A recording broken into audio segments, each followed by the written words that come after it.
যাদের নামাজ পড়ার সময় দুনিয়াবি চিন্তা মনে আসে বা নামাজে অমনোযোগী তৈরি হয়, তারা ভিডিওটি শেষ পর্যন্ত দেখার অনুরোধ রইল। হযরত আলী রাদিয়াল্লাহু তাআলা আনহুর কাছে একজন ব্যক্তি এসেছে। তখন লোকটা বলল, হুজুর, আমার নামাজে মন বসে না। নামাজে দাঁড়ালে আমার দুনিয়াবি নানা চিন্তা আসে। হুজুর, আমার এই নামাজ কি আল্লাহ তাআলা কবুল করবেন? তখন হযরত আলী রাদিয়াল্লাহু তাআলা আনহা বলেছেন, না, তোমার নামাজ কবুল হবে না। তখন লোকটা মনে অনেক কষ্ট নিয়ে চলে যাচ্ছেন।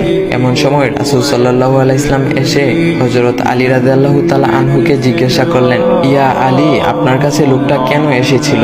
এসে দেখি মন খারাপ করে চলে গেল। কেন, কি হয়েছে আমাকে বলুন। তখন আলী রাদিয়াল্লাহু তাআলা আনহু বলেন, তিনি আমার কাছে জানতে এসেছেন যে নামাজে দুনিয়াবি চিন্তা আসলে নামাজ হবে কিনা। আমি বলেছি, না, তোমার নামাজ কবুল হবে না। রাসূল সাল্লাল্লাহু আলাইহি ওয়াসাল্লাম তখন বলেন, ইয়া আলী, আপনাকে আমি একটা চাদর উপহার দিতে চাই, তবে একটা শর্ত আছে। আলী রাদিয়াল্লাহু তাআলা আনহু খুশি হয়ে বলেন, ইয়া রাসূলুল্লাহ, কি শর্ত তা বলুন, আমি আপনার সকল শর্ত মেনে নিব। বুঝতেই তো পারছেন রাসূল সাল্লাল্লাহু আলাইহি ওয়াসাল্লামের চাদর বলে কথা। তখন রাসূল সাল্লাল্লাহু আলাইহি ওয়াসাল্লাম বললেন, ইয়া আলী, আপনি যদি এই মুহূর্তে 2 রাকাত নামাজ একনিষ্ঠভাবে পড়তে পারেন দুনিয়াবি সকল চিন্তা দূর করে, তাহলে আমি আপনাকে সেই চাদরটি উপহার দেব। আলী রাদিয়াল্লাহু তাআলা আনহু বলেন, এটা তো সাধারণ ব্যাপার। আলী রাদিয়াল্লাহু তাআলা আনহু তখন নামাজে দাঁড়িয়ে গেলেন আর তিনি নামাজ পড়তে শুরু করলেন। এমন সময় তার মনের মধ্যে শুধু ভাবনা চিন্তা আসতে শুরু করলো, আচ্ছা, আমাকে যে রাসূল সাল্লাল্লাহু আলাইহি ওয়াসাল্লাম যে চাদরটা দিবেন সেটা কি ফাতিমার চাদর নাকি রাসূল সাল্লাল্লাহু আলাইহি ওয়াসাল্লামের? আচ্ছা, চাদরখানা দেখতে কেমন হবে? এই বিভিন্ন বিষয় নিয়ে ভাবতে লাগলেন। তিনি ভুলেই গেছেন যে দুনিয়াবি চিন্তা নামাজে আনতে রাসূল সাল্লাল্লাহু আলাইহি ওয়াসাল্লাম নিষেধ করেছেন। এর মধ্যে আলী রাদিয়াল্লাহু তাআলা আনহুর নামাজ পড়া শেষ। আলী রাদিয়াল্লাহু তাআলা নামাজ শেষ করে রাসূল সাল্লাল্লাহু আলাইহি ওয়াসাল্লামকে বলতেছেন, ইয়া রাসূলুল্লাহ, আমি আপনার শর্ত মেনেছি, এখন আমাকে চাদরখানা উপহার দেন।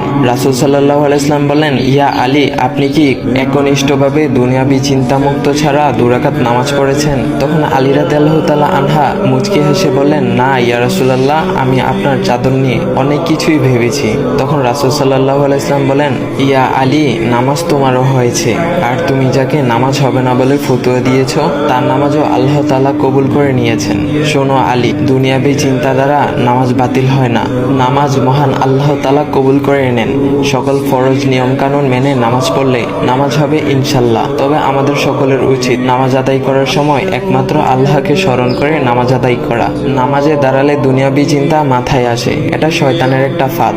আল্লাহ তাআলা আমাদের সকলকে শয়তানের কুমন্ত্রণা থেকে হেফাজত রাখুক এবং সঠিকভাবে মনোযোগের সাথে নামাজ আদায় করার মতো তৌফিক দান করুক। সবাই বলি আমিন। চাইলে ভিডিওটা আপনি অন্যদের কাছে শেয়ার করতে পারেন, এতে অন্যদের ভুল ভ্রান্তিগুলো দূর হবে।